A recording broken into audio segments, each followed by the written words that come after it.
আজি নগাঁও বিশ্ববিদ্যালয়লৈ আহিছোঁ। আগতে আমি নগাঁও মহাবিদ্যালয় কওঁ, এতিয়া বিশ্ববিদ্যালয় হ'ল। এতিয়া বিশ্ববিদ্যালয়ৰ গৌৰৱ উজ্জ্বল এটা সময় আগবাঢ়িছে।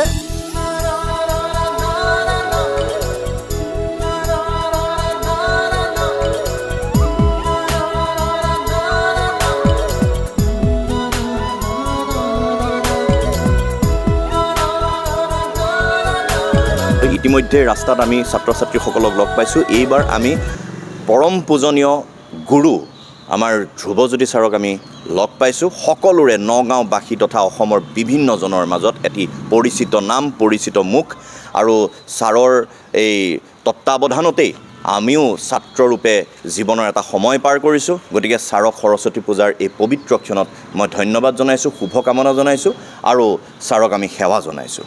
ছাৰ, এই সৰস্বতী পূজা বুলি কোৱাৰ লগে লগে ছাত্ৰ ছাত্ৰীসকলকতো লগ পাইছোঁৱেই, ইতিমধ্যে দেখুৱাইছোঁ।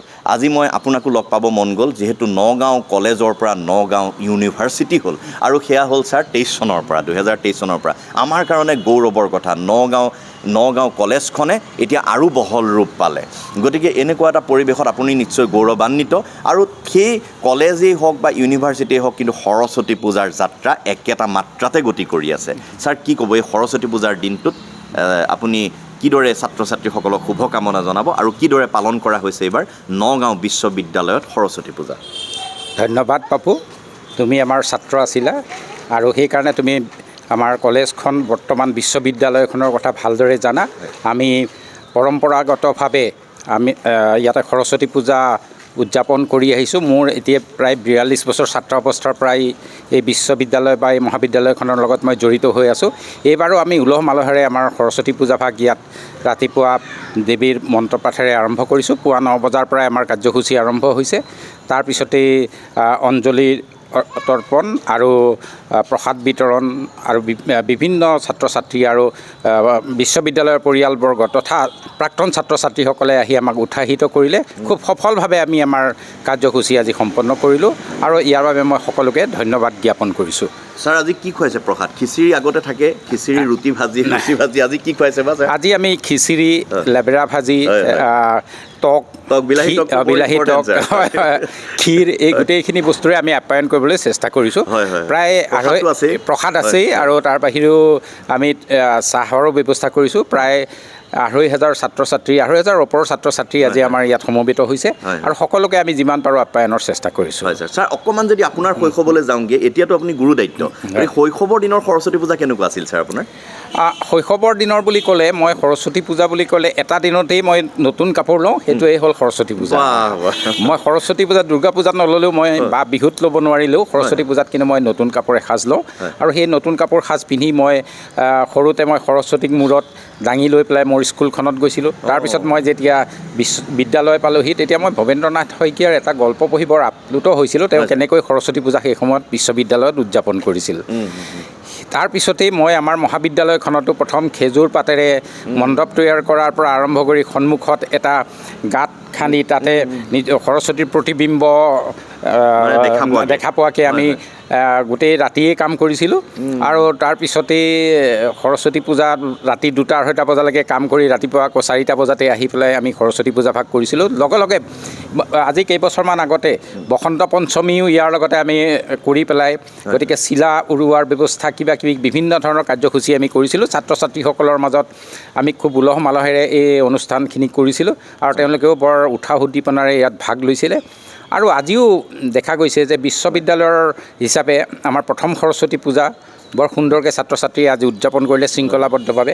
সেইকাৰণে মই সকলো ছাত্ৰ ছাত্ৰী তথা তেওঁলোকৰ অভিভাৱকসকল আৰু প্ৰাক্তন ছাত্ৰ ছাত্ৰীসকল যিসকলে আহি আমাক উৎসাহিত কৰিলে, সকলোকে ধন্যবাদ জ্ঞাপন কৰিছোঁ। ধন্যবাদ ছাৰ। আমাৰো আজি প্ৰথম সৰস্বতী পূজা, এই কাৰণেই যে বিগত সময়ছোৱাত আমি সৰস্বতী পূজাত আগতে ওলাই আহিছোঁ, কিন্তু যিটো দীঘলীয়া বিৰতি এই অনুষ্ঠানৰ, তাৰ পাছত আমি সৰস্বতী পূজাত অহা নাই। আজি আহিবলৈ মন গ'ল আৰু আপোনাক লগ পাবলৈ মন গ'ল ছাৰ, কিয়নো গুৰু হিচাপে আপোনাক পাইছিলোঁ, আৰু আজিও এই আমাৰ বাগদেৱীৰ, অধিষ্ঠাত্ৰী দেৱীৰ পূজা অৰ্চনা চলি থাকোঁতে আপোনাৰ কথাকেইটা আমাৰ বাবে, আমাৰ ছাত্ৰ ছাত্ৰীসকলৰ বাবে বিশেষভাৱে আশীৰ্বাদ হৈ ৰ'ব ছাৰ।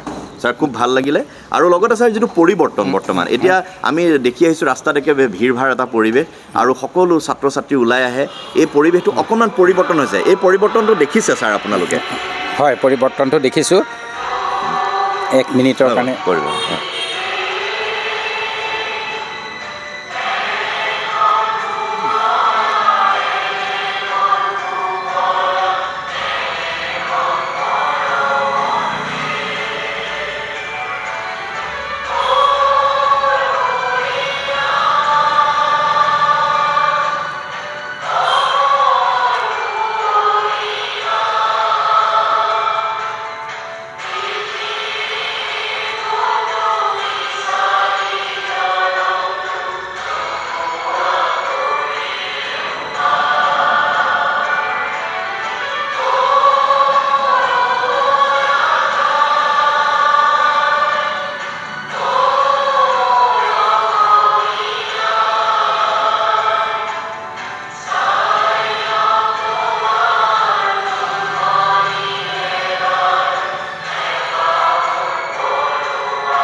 মই কৰি থাকোঁতে আমি আপোনালোকে প্ৰত্যক্ষ কৰিলে যে ছাৰৰ লগত অকণ সাক্ষাৎ কৰি কথা পাতি আছোঁ, তেনেকুৱাতে বাজি উঠিল অসম সংগীত, অসমৰ জাতীয় সংগীতটি বাজি উঠিল।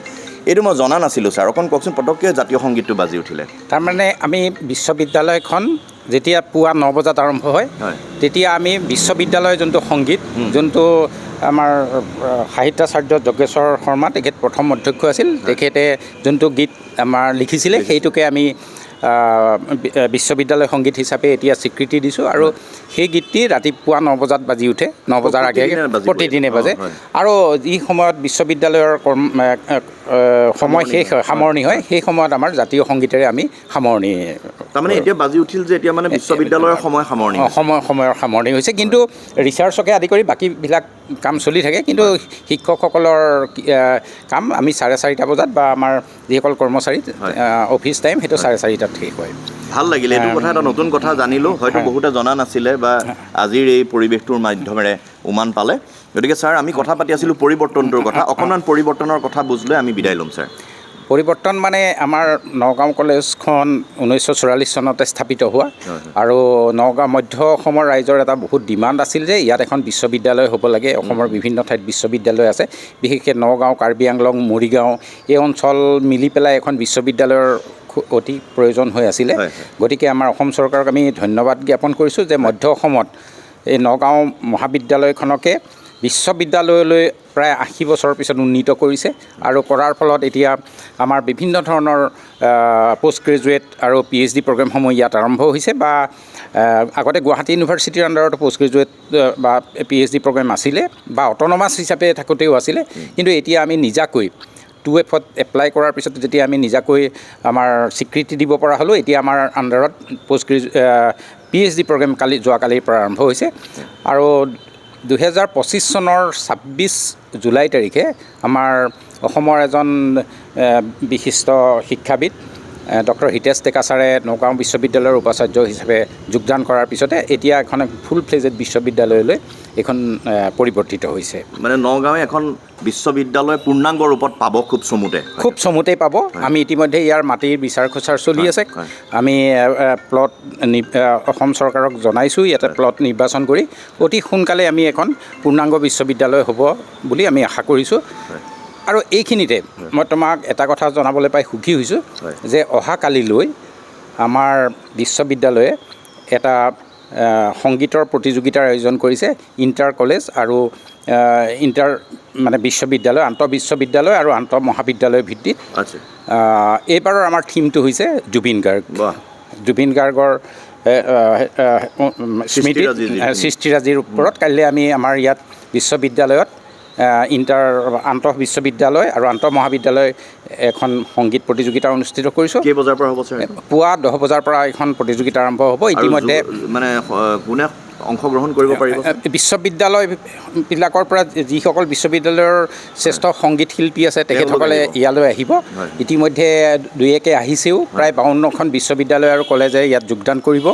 এতিয়ালৈকে প্ৰায় 52খন কলেজ বিশ্ববিদ্যালয় আহিছে। গতিকে মই ভাবোঁ এটা সুন্দৰ পৰিৱেশ কাইলৈ সৃষ্টি হ'ব। মই যিসকল সংগীত প্ৰেমী তেখেতসকলক ইয়াৰ জৰিয়তে মই আমন্ত্ৰণ জনাইছোঁ আমাৰ বিশ্ববিদ্যালয়লৈ। বহুত বহুত ধন্যবাদ। আজিৰ এই বিশেষ দিনটোত কাইলৈ হ'বলগীয়া কাৰ্যসূচীৰ বিষয়ে আমি উমান পালোঁ। নিশ্চিতভাৱে ইয়াত দৰ্শকে ভিৰ কৰিব, কিয়নো জুবিনৰ প্ৰেম চিৰ বিৰাজমান হৈ আছে আমাৰ মাজত, আৰু এই জুবিনদাৰ গানেৰে ইয়াত জীপাল হৈ উঠিব নগাঁও বিশ্ববিদ্যালয়ৰ অডিটৰিয়ামত অনিল বৰা প্ৰেক্ষাগৃহত এই প্ৰগ্ৰেমটো হ'ব। গতিকে সকলোকে আমাৰ জৰিয়তেও আমন্ত্ৰণ জনাইছোঁ। আৰু লগতে এই বাগদেৱী পূজা অৰ্চনাৰ এই বিশেষ পবিত্ৰ দিনটোত আপোনালোক সকলোকে এই ছাৰৰ জৰিয়তে কথোপকথনেৰে শুভকামনা আৰু ধন্যবাদ জ্ঞাপন কৰি ছাৰক অশেষ ধন্যবাদ জনাই বিদায় লৈছোঁ। ছাৰ, পুনৰ লগ পাম বিশ্ববিদ্যালয়ৰ কথাৰে আপোনাৰ সৈতে আকৌ লগ পোৱাৰ এটি আশা লৈ আমি বিদায় ল'ম ছাৰ। ধন্যবাদ পাপু। পুনৰ আহিবা। আমাৰ বিশ্ববিদ্যালয়ৰ আমাৰ খবৰখিনি এনেকৈ আমি ৰাইজক তোমালোকৰ জৰিয়তে জনাবলৈ পাই আমিও অতি আনন্দিত। ধন্যবাদ। প্ৰিয় দৰ্শক, আমি আগবাঢ়ি যাম।